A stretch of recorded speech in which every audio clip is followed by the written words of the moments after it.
Well, hey everyone. So glad you're tuning in today. I'm Joe Wilson, one of the pastors here at CCC, and we're in week 5 of a series called Same Difference. We've been studying the book of 1 Corinthians together from the Bible, and it's really an interesting book. And that's partly because Corinth was an interesting town. The city of Corinth was located on an isthmus. Now there's some vocabulary for you geography fans. Just a little skinny piece of land about 4 miles wide in Greece. It connected 2 bodies of water to the east and the west, and 2 bodies of land from the north and the south. You can picture it as the neck of an hourglass.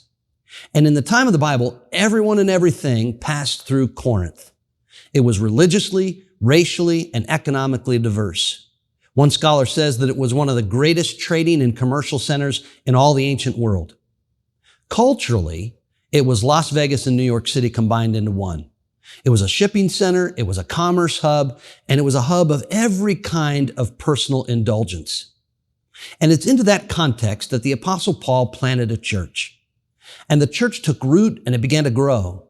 But over time, they began to start resembling the culture around them more than they resembled Jesus. They were blending in, and they were full of themselves. And that was a problem. And so the section of the Bible that we're reading today is a 2-part warning to the church. And it almost sounds a little harsh if we didn't know the heart of God. Now, I don't know about you, but I hate to be reprimanded. But warnings are often necessary because they save us from mistakes that are really difficult to recover from. You know, road signs warn us of possible dangers ahead. If you see a sign that says road closed or bridge out, you don't keep going. You stop. You heed the warning. Proverbs 3:12 reads, "The Lord corrects those he loves, just as parents correct the child they delight in." You see, when we receive correction or warning from God, it comes from a place of love. It's like the parent who sees the young adult child with a new credit card. I mean, these days, you can be 18 years old and have more credit than you have income to cover it. And so as a parent, you might say, hey, you've got to stop it with this credit card. You're headed for danger and you can wreck your financial life for a long time. Get rid of that thing. Now, if you're the one with the card, you don't want to be told what to do. But if you're the parent, you're not saying things to be mean. You're coming from a place of love. Friends, the Apostle Paul is getting ready to draw a line in the sand with the Corinthian church. He's about to expose their faulty thinking and behavior in no uncertain terms. And they don't want to hear it, but they need it. And here's the deal. The stuff he says to them, he could be saying to us. We need to heed the warning too, because in a lot of ways, we're just like them. He starts off telling the church, you guys are big on ego and you're short on humility and you need to fix it. Notice his tone in these verses from chapter 4 of 1 Corinthians. Brothers and sisters, who says you are better than others? What do you have that was not given to you? And if it was given to you, why do you brag as if you did not receive it as a gift? You know, it's easy to get proud of a gift. In 1977, I was in 7th grade, and one of the greatest inventions of all time was released. It was the handheld electric game called Mattel Football. Any of you ever have one of those? Well, I didn't, but some of my friends did. And if you had Mattel Football, you were cool. You had status. And guys would bring these to school, and we would all huddle around. Let me try it. I mean, I was pretty jealous. But for Christmas 1978, I received an even greater invention as a gift. Mattel Football 2. It had just been released a few months prior to Christmas. It was my version of the Red Ryder BB gun. I loved it. I took it to school. I showed it off. I was the envy of every 13-year-old boy. And I got good at it. I could beat almost anyone. And I was so proud of that gift. Look what I have. But what had I done to deserve it? Nothing really. I was the son of my parents who bought it for me out of their gracious wills. You know, we so easily get our identity tied to what we've received, and it can make us puffed up. And Paul's going to lower the hammer here on the Corinthian church, people that he loves, by expressing to them with a little bit of an edge, you have a humility problem. And your disunity, among other things, is based in the idea that you think too highly of yourselves. Notice again verse 7. Who says that you are better than others? What do you have that was not given to you? And if it was given to you, why do you brag as if you did not receive it as a gift? Now I'm going to preach it myself here for a minute, and you can listen in. I've been a Christian a long time. I crossed the line of faith about the same time I got that Mattel Football 2 game. And the longer I've been a Christian, the easier it is for me to think of myself just a little bit better than I should. Like somehow I've figured out something on my own that other people haven't, or that I deserve it more than other people who haven't crossed the line of faith yet. I can start to feel pretty good about myself, and I can lack the mercy or grace or empathy that I need for others.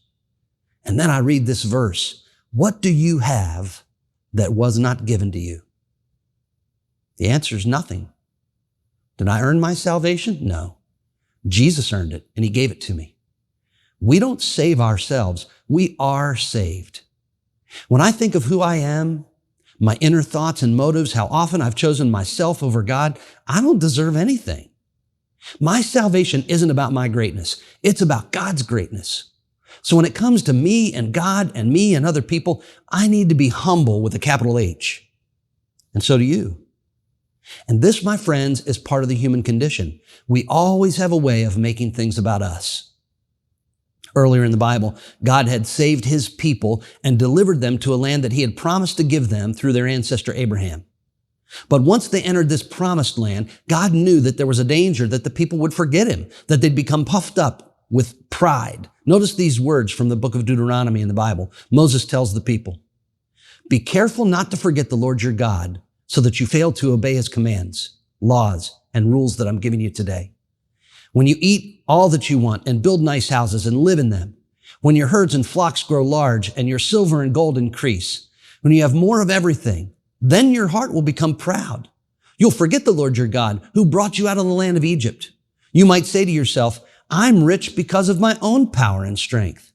But remember the Lord your God. It is he who gives you the power to become rich, keeping the agreement he promised to your ancestors as it is today." You may think, I'm a self-made man. I'm a self-made woman. Who do you think gave you your intellect? Who gave you your capacity to learn and grow? Who gave you your ability to work? Did you give these things to yourself? No. Paul writes, who says that you're better than others? What do you have that wasn't given to you? And if it was given to you, why do you brag as if you did not receive it as a gift? Now, here's a truth that you and I will need to remind ourselves about on a daily basis all of our lives. On the one hand, God has bestowed great worth upon us. He calls us his children, and he lavishes us with his love and forgiveness. So we bask in the knowledge of how he sees us. But on the other hand, how I see myself must be with the utmost clarity that I'm nothing without him. I possess nothing he hasn't given me in his grace, and my standing before him or any human being must be filled with humility. And in Corinth, there was a big pride problem. It was all about me. Which star preacher baptized me? How great my point of view is? What I think the church should be like, or what it should focus on, or how it should handle specific issues, or a million other things. And Paul says, stop. Just stop. You need to see yourself rightly, because you're headed for a problem otherwise. You want to know your status? You're someone who was in a hopeless situation and you needed rescued. And guess what? God, in his infinite love for you, stepped in and he rescued you through Jesus. How can you brag about how great you are? The church is a collection of people who've received a gift. Now, Paul and Apollos, they had roles to lead in the church. But beyond that, he says, let's get it straight. We can't boast as recipients of a gift. We can only point to the greatness of the giver. Paul warns them, pride will be your undoing. And pride was running rampant in the church, dividing people. There were several prominent people in the church who were drawing attention to themselves, and there were others who were beginning to use their pride as a gateway to self-indulgence. Notice these verses.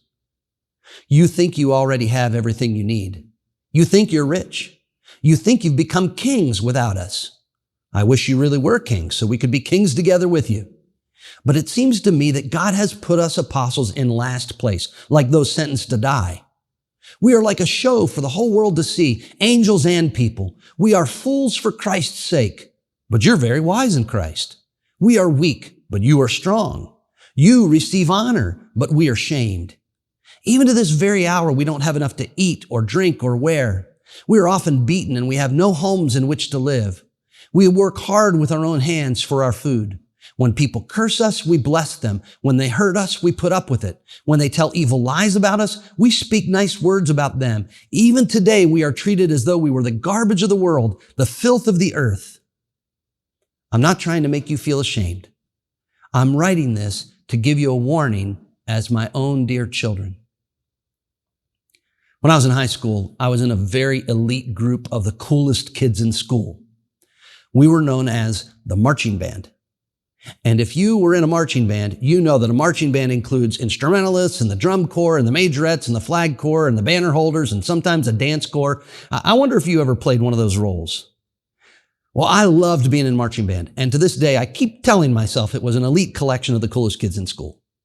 And I have to admit, our marching band was pretty good back in the day. We had about 120 instrumentalists. Our drum line was strong. We did a number of parades every year. We always marched in the Ocean City Parade. We marched in the Halloween Parade up in Hanover, Pennsylvania every year.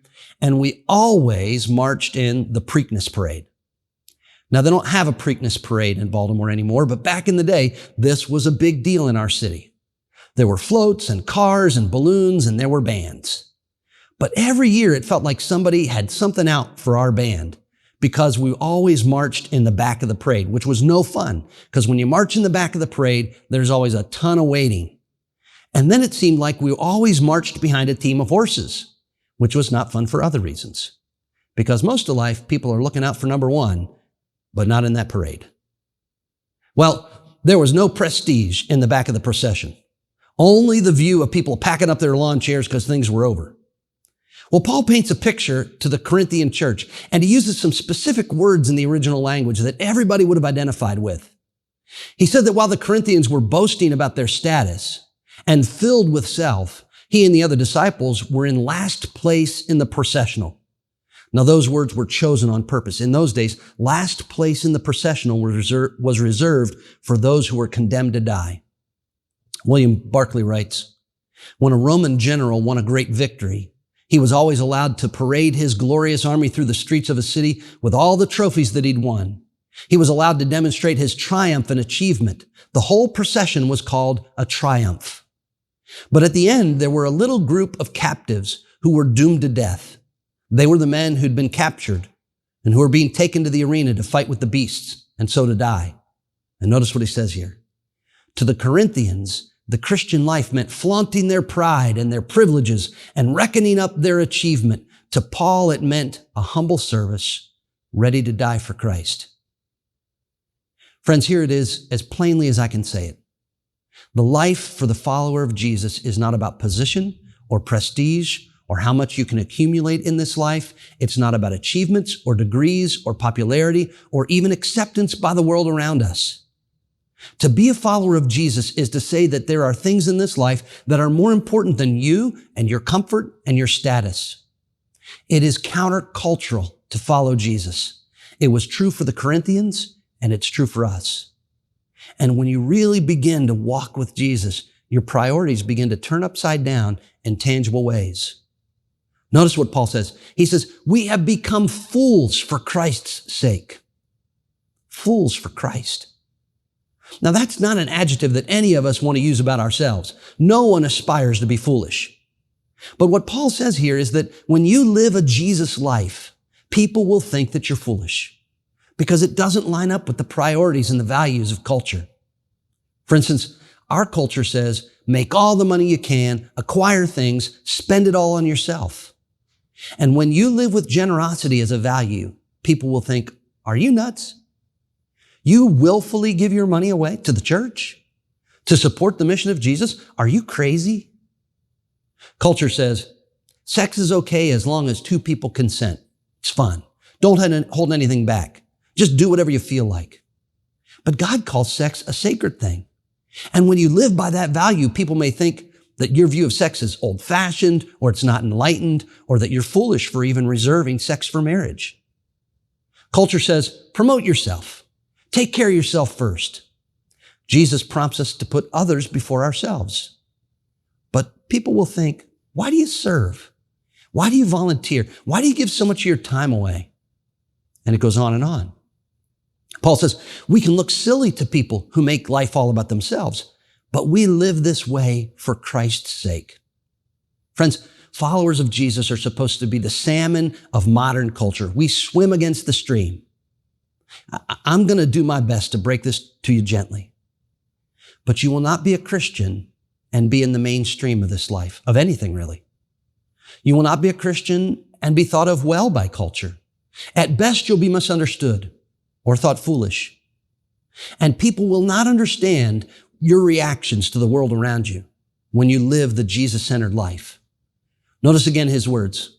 When people curse us, we bless them. When they hurt us, we put up with it. When they tell evil lies about us, we speak nice words about them. Could you say that? Could you say that this is how you live? I couldn't. Not always, at least. When people curse me, do I bless them? When they hurt me, do I resist retaliation? When someone spreads a falsehood about me, do I still say nice things about that person? Those seem like downright foolish responses. But because of who Jesus is, we move away from our natural human reactions that are based in self, and instead we submit our actions to Jesus because that reflects the purity and worthiness of our Heavenly Father, and His character is attractive. Can you imagine that? Let's put our imagination hats on for a minute.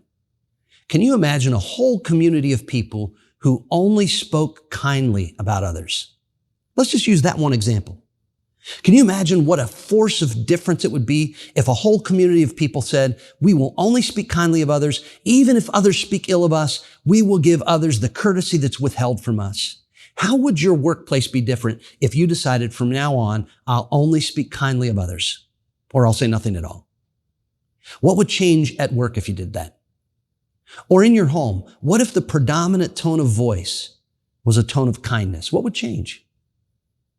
Like the Corinthian church, we're called to be a distinctive people in a self-indulgent culture. People who bless when they're cursed. People who resist retaliation. People whose hero was a man who was put on a cross for crimes he didn't commit, and then who do their best to live with his ethic for life and reflect his selflessness and his purity. And you might think, well, that sounds like a lot to ask, Joe. Maybe. It most certainly is a death to self, which, by the way, is what's symbolized at your baptism. Death to self, resurrection to life in Christ.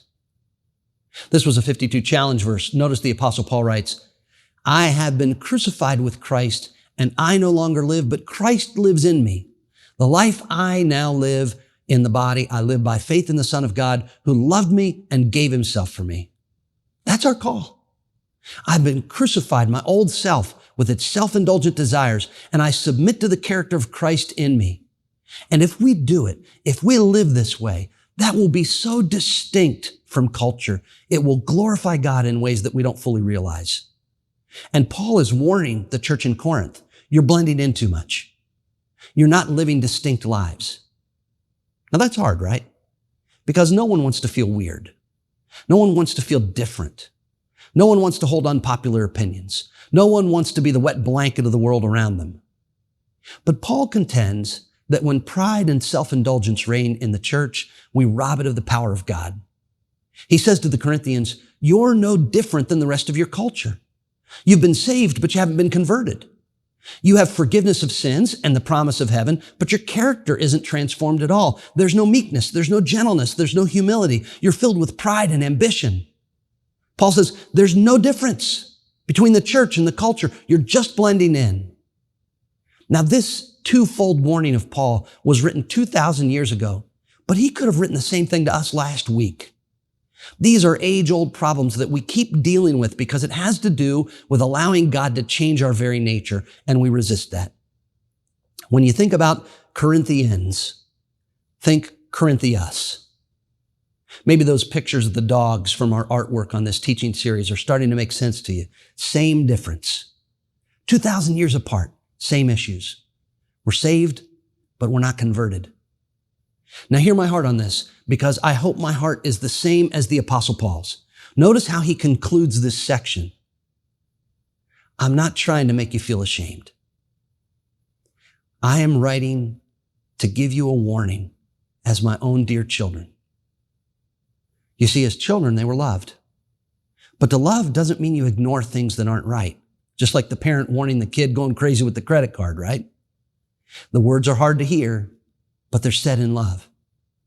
And Paul says, this is a loving warning that you're off track. I'm old enough, I think, that I'm going to try to put on my fatherly hat with the church. And I want you to know you are loved more than you know. But it's possible that you're off track. I think we live in an interesting time today.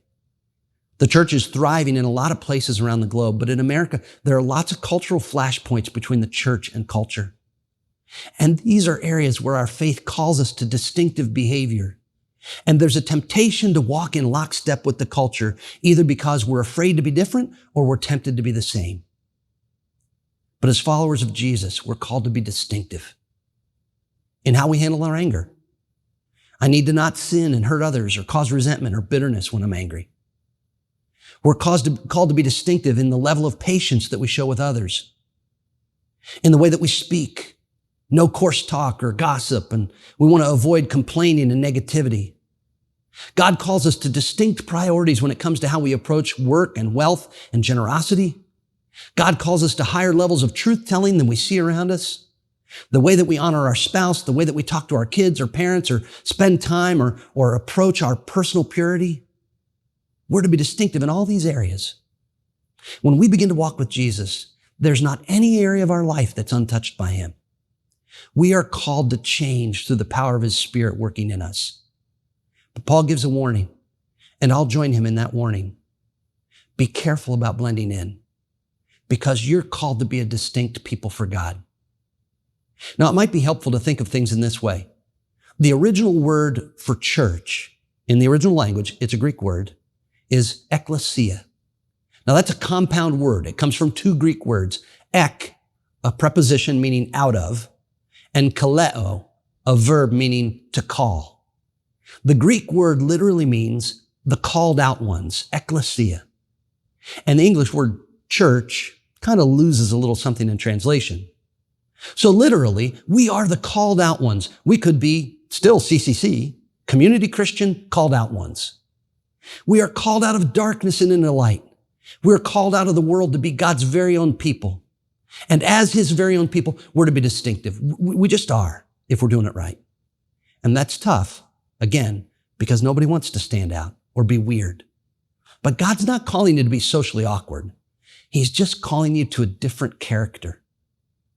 Remember that Jesus said to the disciples, if you belong to the world, it would love you as it loves its own. But I've chosen you out of the world, so you don't belong to it. That is why the world hates you. I wonder, with this twofold warning from the Apostle Paul, where are you struggling with humility? Is there anyone trusted enough in your life that you could go to them and ask, hey, where are my blind spots? Are there areas where you feel like you're just blending in? I mean, you're one person at church and you're a different person on the job. I mean, we all struggle, but I wonder, where's an area where you can pinpoint and say, I'm going to change here? Maybe the Apostle Paul's warning just serves as a general reminder for you of the path that you're on, the walk that you've committed your life to. I wonder if you remember the old TV series, The Waltons. I used to make fun of The Waltons when I was a kid. But then I got a little bit older and I became fond of the program. It was on for 9 years during the 70s. And the main character, John Boy Walton, was the oldest of 7 kids. And it was the story of this family during the Depression in 1930s rural Virginia. On a specific episode, actually later in the series, John Boy was older. He's getting ready to go off and leave Walton Mountain for good. And during the whole episode, his father's looking for an opportunity to have a heart-to-heart with his oldest son before he heads off on the train. But things keep getting in the way of that conversation, and they're kind of frustrated. Dad's frustrated in what he wants to tell his son, and they never seem to find the time. The time fritters away. All their moments are gone to have this conversation, and they're left with just a moment on the platform in front of the train. The train's getting ready to leave, and John Boy's dad looks him in the eye and just says one thing before he leaves. He says, John Boy, remember who you are. Remember who you are.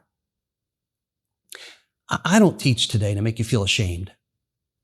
I teach to give you warning as my own dear children. Remember who you are, who you've been called to be. You're God's woman.